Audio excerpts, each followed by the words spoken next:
हाँ तो दोस्तों, आपने हाल ही में हुए टाइटैनिक से जुड़े एक हादसे के बारे में तो सुना ही होगा, जिसको देखने गए 5 अरबपतियों की मौत हो गई। आपने कभी ना कभी टाइटैनिक के बारे में कुछ ना कुछ सुना ही होगा। टाइटैनिक के विषय में यह दावा किया जाता था कि यह जहाज कभी भी समुद्र में नहीं डूबेगा, लेकिन आइसबर्ग से टकराने के बाद इसकी धज्जियां उड़ गई और इसका मलबा तो समुद्र में समा गया। लेकिन एक बार फिर टाइटैनिक की चर्चा हो रही है। दरअसल टाइटैनिक का मलबा दिखाने गई पनडुब्बी अटलांटिक महासागर में लापता हो गई। अब ओशियन गेट ने पनडुब्बी में सवार सभी 5 लोगों की मौत की पुष्टि की है। हाँ तो दोस्तों, आप टाइटैनिक की घटना के विषय में तो जानते ही होंगे, और अगर नहीं भी जानते हैं तो कुछ ही देर में जान जाएंगे। बस आप वीडियो को ध्यान से देखिएगा, और अगर आप चैनल पर नए हैं तो चैनल को जरूर सब्सक्राइब करें।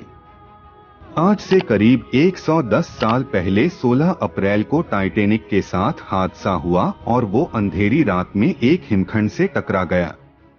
टाइटैनिक का नाम सुनते ही दिमाग में उसके एक्सीडेंट से जुड़ी कहानियां आती हैं। अक्सर लोग सोचते हैं कि जब टाइटैनिक डूबा होगा तो क्या हालात होंगे और किस तरह यह एक्सीडेंट हुआ होगा। दरअसल एक्सीडेंट इतना खतरनाक था कि उसका मलबा भी दुर्घटना के 75 साल बाद मिला।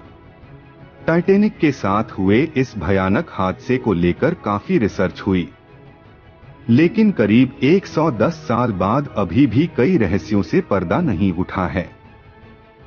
वे रहस्य अभी भी टाइटैनिक के साथ अटलांटिक महासागर में दफन हैं। इस हादसे में करीब 1500 लोग मारे गए। अगर बात करें टाइटैनिक की तो इसकी लंबाई 269 मीटर थी। चालक दल और यात्रियों को मिलाकर इस पर करीब 3300 लोगों के ठहरने की सुविधा थी। आज की सबसे बड़े समुद्री यात्रियों का जहाज वंडर ऑफ द सी है, जो 362 मीटर लंबा है, और इस जहाज पर चालक दल के 2300 सदस्यों के साथ 7000 यात्री यात्रा कर सकते हैं।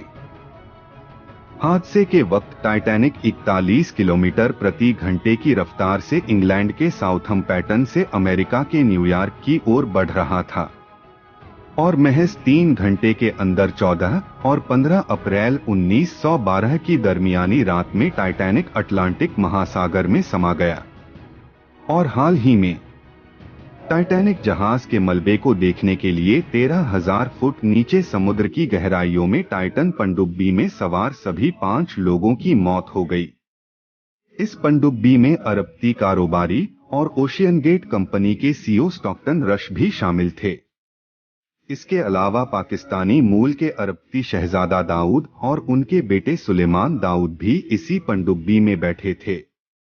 यही नहीं, पॉल हेनरी नार्जियालेट, हामिश हार्डिंग की भी इस हादसे में मौत हो गई। अब तक की गई जांच में पता चला है कि पनडुब्बी में एक विस्फोट हुआ, जिसके बाद यह हादसा हुआ। पनडुब्बी के मलबे की खोज कनाडा के जहाज पर तैनात एक रोबोट के जरिए हो पाई है। हाँ तो दोस्तों, आपको यह जानकारी कैसी लगी यह कमेंट बॉक्स में जरूर बताएं, और अभी तक आपने हमारे चैनल को सब्सक्राइब नहीं किया है तो सब्सक्राइब जरूर करें, क्योंकि हम लाते हैं आपके लिए ऐसी ही इंफॉर्मेटिव वीडियो। तो चलिए मिलते हैं अगले वीडियो में, जब तक के लिए नमस्कार।